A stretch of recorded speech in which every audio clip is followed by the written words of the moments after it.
Alright guys, so we're doing a Ryobi pressure washer update. I have owned it at least 2 years. It's somewhere between 2 and 4 years.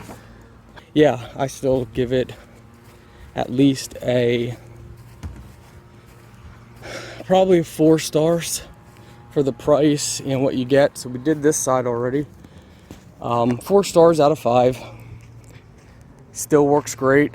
There's probably 50 plus different extensions you can add on it, different nozzles and so much more. So as you can see, the difference between the sections here where we did and didn't do yet. So it does a phenomenal job.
As you can see, works great.